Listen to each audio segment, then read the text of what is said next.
est admirable. Jésus, tu es tellement merveilleux.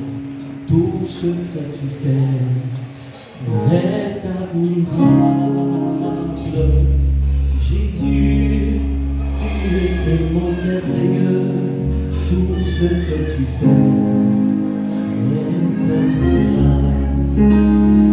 Quel est ce nom de Jésus? Alléluia. Quel est ce nom de Jésus? Alléluia. Quel est ce nom de Jésus?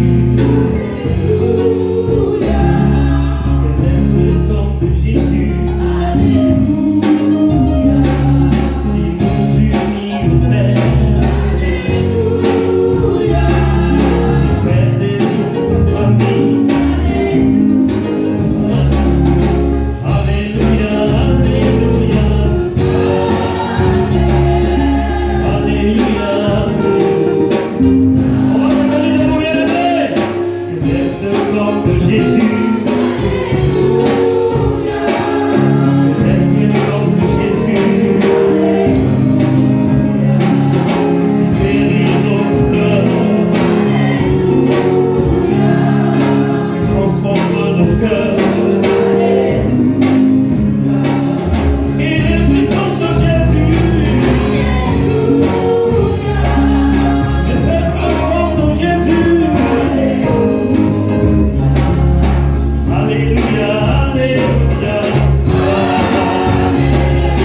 Alléluia. Il fait de nous sa famille.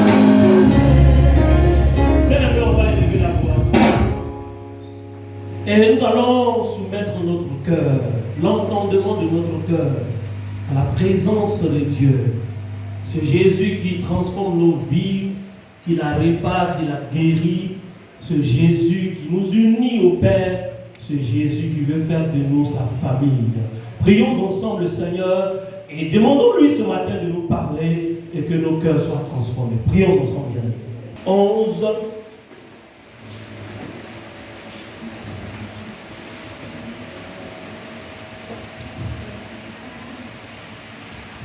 Nous lirons du verset 1 au verset 9. Donc, afin de donner le temps aux frères de prendre note de ce passage, Genèse 11, verset 1 à 9. Et le deuxième texte, Actes, le chapitre 42, du moins le chapitre 2, pardon.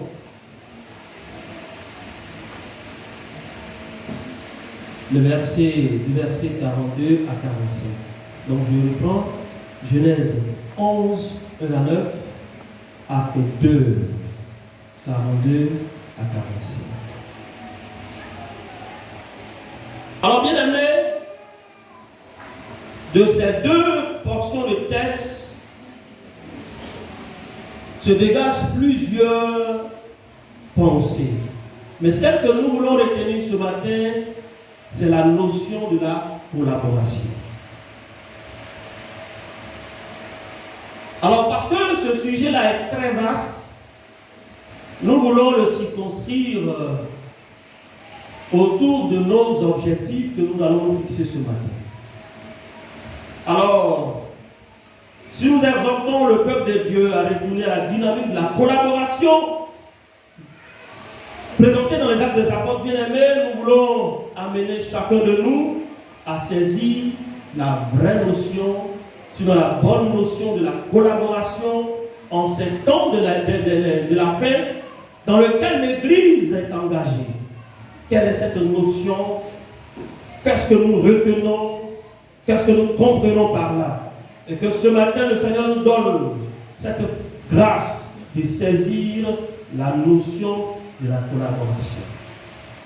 Nous voulons encourager chacun de nous à se disposer du moins à bien collaborer afin qu'il y ait beaucoup plus de succès dans tout ce que nous faisons. L'Église est engagée en face de nombreux défis. Nous voulons réussir, nous voulons surmonter ces défis-là, que le Seigneur nous permette que la qualité de notre collaboration nous conduisent à des résultats palpables, à la gloire de Dieu. Alléluia. Alors, pour atteindre ces objectifs ce matin, 3 points essentiels nous seront proposés. Alors, très rapidement, le premier point, nous voulons apporter une définition à l'élément principal qu'est la collaboration. La collaboration vient du latin, sinon est divisé par cum, qui veut dire avec, et laborare, qui veut dire travail. Alors très vite, nous pouvons comprendre en français que la collaboration, c'est participer à une œuvre avec les autres. Alléluia. Avec d'autres personnes, nous nous mettons ensemble, chacun dans son rôle, chacun dans son expertise, nous nous mettons ensemble, chacun dans ce qu'il sait faire pour travailler pour le même objectif, pour que nous puissions atteindre cet objectif-là. Alléluia. Alors dans Genèse, le chapitre 11, verset 1 à 9, les habitants de la terre se sont mis ensemble. Et à un moment donné, certainement des recrutements ont été faits, des planifications ont été mises sur pied. Certainement des ingénieurs se sont mis autour des leaders. Des schémas ont été tracés et ils se sont dit, voilà ce que nous voulons faire, voilà l'objectif que nous voulons atteindre, alors faisons ceci, faisons cela. Nous avons eu l'occasion de lire comment ce peuple-là s'est organisé. Au travers de ce que nous avons lu, nous pouvons saisir la notion, comprendre ce que c'est que la collaboration. Dans les Actes des Apôtres, au travers du chapitre 2, voilà que l'Église se met sur pied. Et l'Église est dans un lieu rassemblant les apôtres, les diacres, les anciens, ceux qui servent à la table et ceux qui sont occupés à la prédication de la parole de Dieu, tous ensemble, dans une organisation fluide, conduit par l'Esprit de Dieu. Au travers de ce que nous avons lu aussi, nous pouvons comprendre qu'il y a là aussi de la collaboration. Alléluia. Alors bien aimés ce matin, nous voulons être de ces personnes dans l'Église à s'engager auprès du serviteur de Dieu, auprès de l'épouse du serviteur de Dieu, autour du conseil, dans chaque département. Nous voulons engager le peuple de Dieu à collaborer pour que les objectifs qui sont fixés dans cette assemblée puissent être atteints à la gloire de Jésus notre Dieu. Que personne ne se sente capable d'opérer ou d'agir seul, selon son propre vouloir. Que personne ne se mette en marge des grands défis qui sont tracés dans cette assemblée. Alléluia. Nous avons tout à l'heure écouté les annonces. Et notre maman nous exhortait, au travers de la l'AOC, à nous engager, à nous mettre ensemble pour que cette fête-là réussisse. Bien-aimé, collabore. Dis à ton voisin, collabore. Alléluia. Dis à ton voisin, travaille avec ton frère.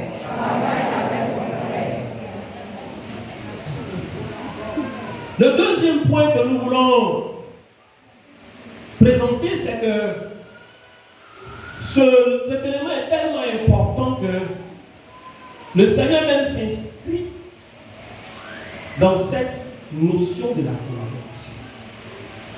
Dieu s'exprime à l'homme, sinon se révèle au travers de la collaboration. En Genèse chapitre 11, verset 7, suivant notre texte de base, nous voyons que les hommes se sont mis ensemble pour monter un projet. Donc les hommes se mettent pour collaborer, pour faire quelque chose. Et Dieu descend, il regarde, il apporte son appréciation sur ce qui est en train d'être fait. Mais Dieu, avant de réagir, se met dans les conditions de la collaboration. Alléluia. Il ne s'est pas levé seul pour réagir automatiquement, pour donner son avis par rapport à ce qui était en train de se faire. Nous lisons le verset 7.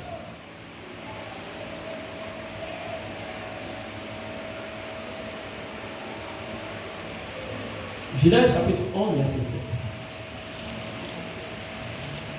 Allons, descendons, et là, confondons leur langage. Ce verbe-là est conjugué par la première personne du pluriel. C'est ça la version de français. C'est ça, non? Donc, allons, confondons, descendons. Ça veut dire qu'il y a un groupe qui se constitue pour répondre à un acte, pour agir. Notre Dieu est le Dieu de la collaboration. Mais avant même cela, en Genèse chapitre 1, verset 26, au commencement de toutes choses, Dieu pouvait se donner, se targuer le privilège de faire tout lui seul. Alléluia! Mais à un moment donné, ce qui fait sa joie, ce qui est quelque chose de spécial, il veut créer celui qui domine sur toutes choses, sur la terre. Il veut créer une bénédiction. Il se met, il se constitue un groupe. Faisons l'homme à notre image. Alléluia. Le Père, le Fils et le Saint-Esprit se mettent ensemble pour travailler, collaborer, pour mettre sur pied ce plan de bénédiction, cette œuvre de bénédiction qu'est l'homme. Jésus, dans sa grâce, vient sur terre. Et les 4 évangiles ouverts du moins, nous donnent la latitude, toute la latitude de comprendre que Jésus, avant de démarrer son ministère, était investi de l'autorité, de la capacité. Il avait l'habilité, l'accréditation reçue de Dieu pour accomplir parfaitement le plan de Dieu. Avait-il besoin des uns et des autres? Ça, c'est une question. Mais Jésus va dehors et fait un recrutement. Il va à la plage, il fait un recrutement. Et au milieu même des personnes de mauvaise vie, Jésus fait un recrutement jusqu'à recruter Judas Iscariote. Jésus s'inscrit dans la notion de la collaboration.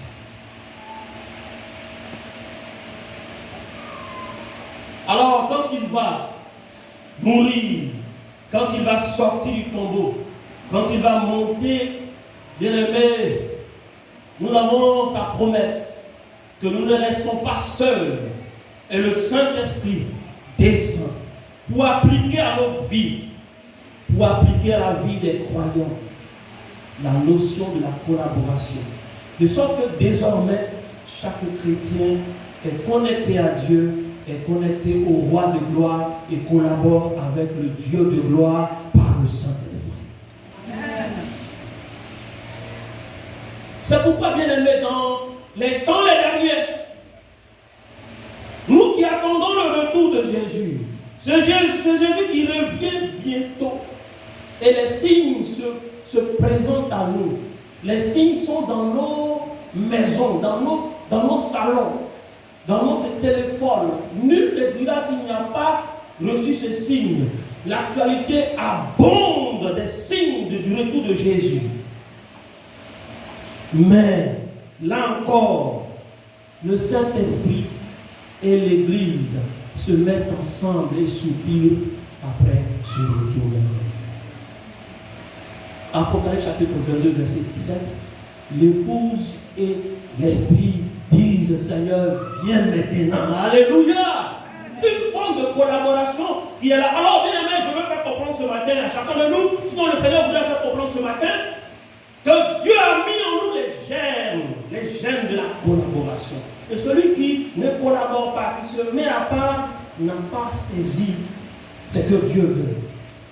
Alors je voudrais t'exhorter ce matin à comprendre cela. Alors, bien aimé,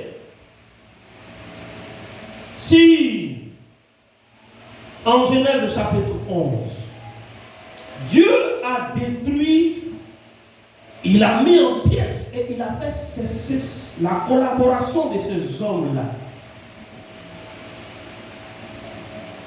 En Actes chapitre 2, là au contraire, Dieu a accordé beaucoup plus d'attention, beaucoup plus de succès, beaucoup plus de bénédiction, beaucoup plus de faveur à la collaboration dans laquelle s'inscrivait l'Église.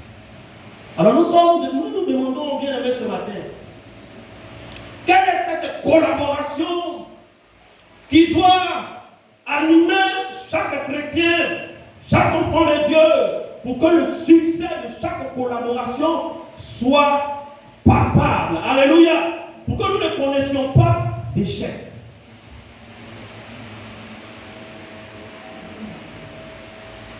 Tu veux te marier. C'est une forme de collaboration que tu entretiens ou bien que tu prépares. Tu veux entrer dans le foyer. Il y aura l'homme. Il y aura toi-même la femme. Il y aura tes enfants. Il y aura tes beaux-parents. Il y aura tes frères, tes soeurs. Il y aura toutes ces personnes-là. Si Dieu n'est pas à l'initiative de cette collaboration, ça sera un échec comme à Babel. Dieu va confondre et vous n'allez pas parler le même langage. C'est pourquoi, bien aimé, ce matin, comment nous devons dans nos cœurs, dans nos vies, adopter, disposer nos vies à bien collaborer.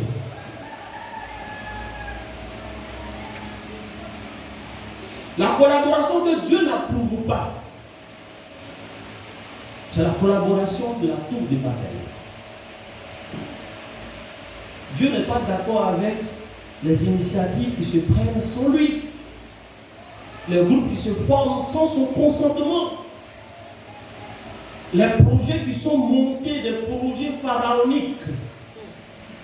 Des projets dans lesquels nous investissons pratiquement toute notre fortune, notre temps, notre bien. Nous nous engageons dans des projets sans avertir, sans donner l'occasion au roi de gloire de démarrer avec toi. Ces genres de collaboration, ces genres d'attitude, Dieu n'est pas d'accord. Alors je voudrais insister. Ton projet de mariage, dépose-le devant le Seigneur avant de rentrer dans une certaine collaboration. L'idée était belle. L'idée était légitime.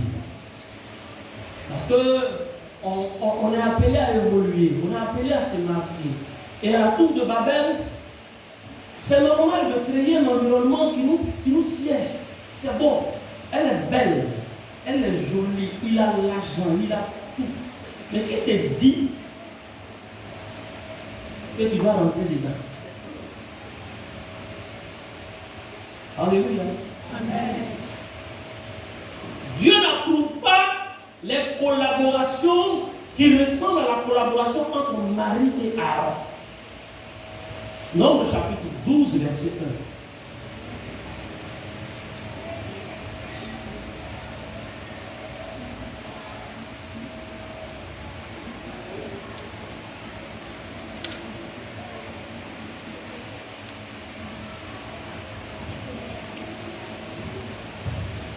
Nombre 12, verset 1 dit, Marie et Aaron parlèrent contre Moïse au sujet de la femme éthiopienne qu'il avait prise, car il avait pris une femme éthiopienne. Alléluia.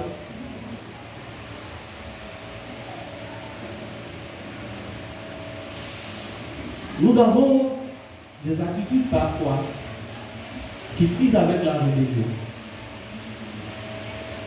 qui frisent avec l'opposition.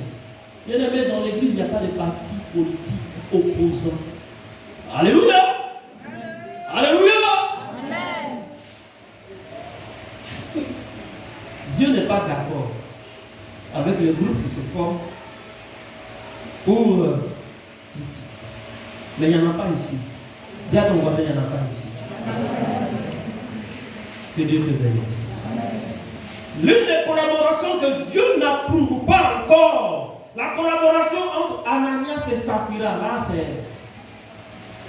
c'était aux heures, à l'entame même de l'œuvre, de la puissance, de la manifestation de la gloire de Dieu dans l'église.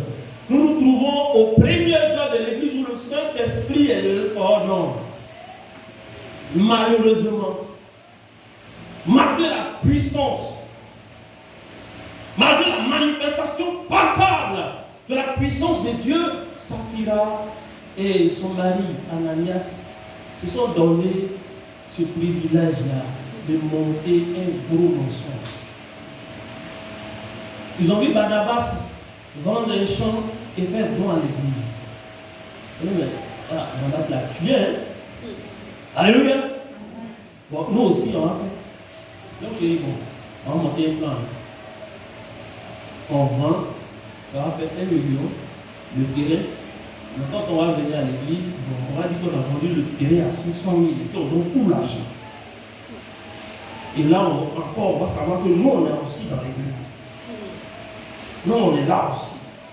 Et on se met ensemble pour monter un coup, faut monter des groupes. Il y a des gens qui vont jusqu'à même, dans certaines assemblées, à mettre un groupe de personnes ensemble pour faire tomber le pasteur.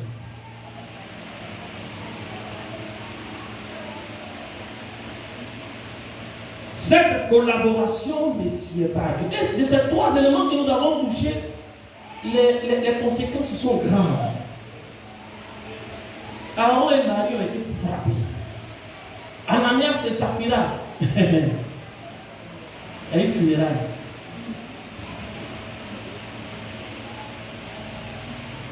Alors attention au modèle de collaboration que nous choisissons pendant que nous sommes ici dans l'église. Et il y en a plusieurs. Il y a des frères et des sœurs même qui collaborent avec des païens. Leur meilleur camarade, leur meilleur ami. Non, c'est la Seigneur. C'est la quoi? Mais elle détient le secret de l'église. Elle n'est pas dans l'église. Et puis quand elle parle de vos églises là, leur église là, il y a plusieurs collaborations que Dieu n'approuve pas. Nous allons nous limiter sur ces éléments que nous avons vus. La collaboration que Dieu même approuve maintenant.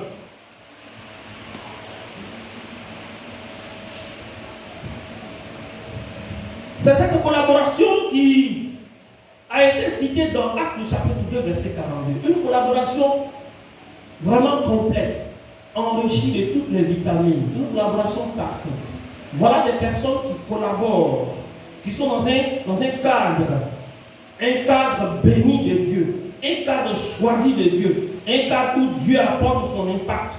Le Saint-Esprit se révèle. Un cadre dans lequel le Seigneur agit avec puissance, avec force. C'est dire que ces personnes avaient une collaboration avec le Seigneur, une collaboration verticale. Nous voulons encourager l'Église. C'est vrai que nous sommes ici. Mais ton intimité avec Dieu, c'est à quel niveau? Ta collaboration avec Dieu.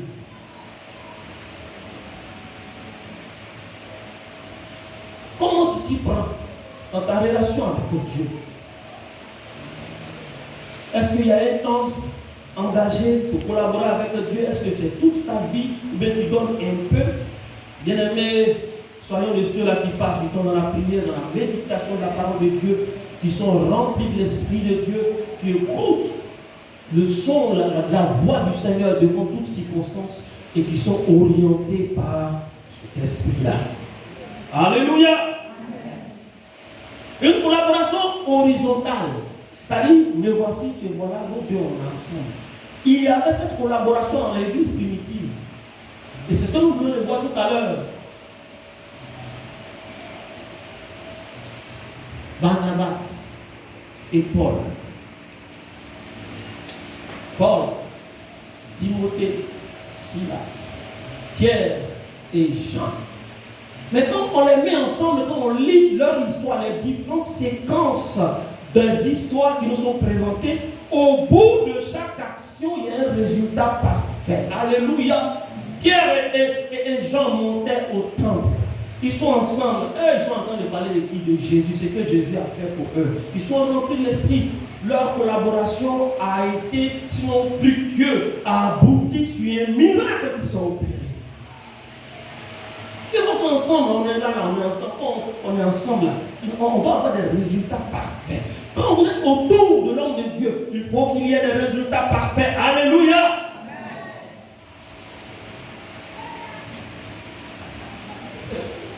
Paul, Silas, Timothée, voici une équipe engagée à la mission. On sent des ouvertures ont été faites. Des églises sont nées de part et d'autre. Voici une collaboration horizontale qui produit quelque chose à la gloire de Dieu. À un moment donné, la Bible dit, dans Actes, le chapitre 11, l'ennemi de l'église, Paul, sinon Saul dans son temps, persécutait l'église. Mais quand il s'est converti, tout le monde avait peur, craignait Paul. Mais Barnabas s'est levé, il est allé prendre la main de Paul, l'a tenu debout et l'a présenté à l'église.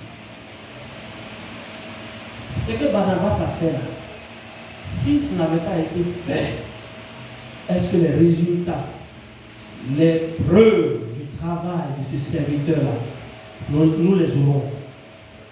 Est-ce que Paul serait en pleine confiance, libre de travailler? Il allait relever le plus faible. Il allait le coacher. Il allait lui donner une accréditation. Il allait lui donner plein de confiance. C'est pourquoi quand tu collabores dans l'église, les plus faibles là, on va les soutenir. C'est des ministères que demain vous n'allez pas reconnaître. Alléluia!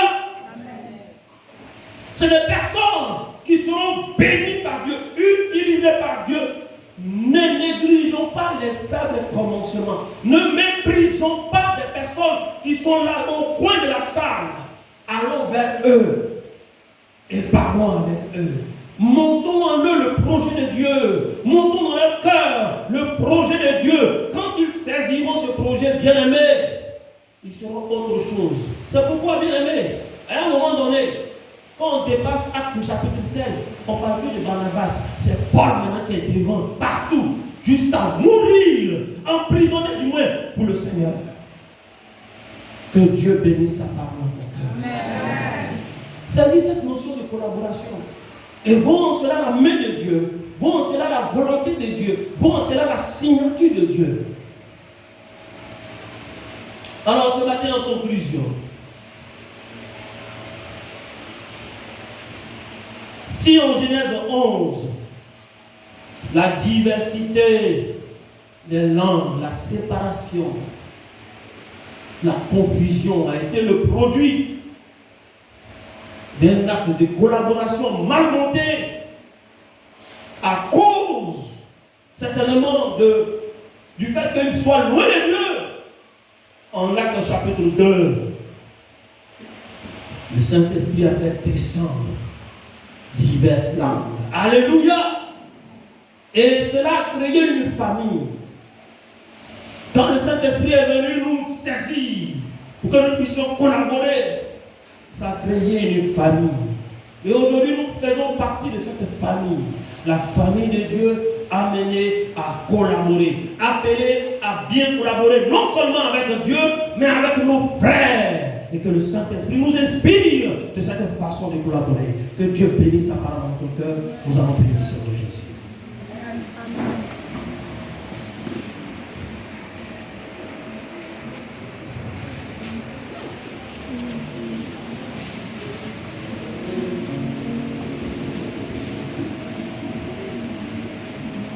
Nous allons nous incliner. Mon cœur est rempli de joie, de bonheur.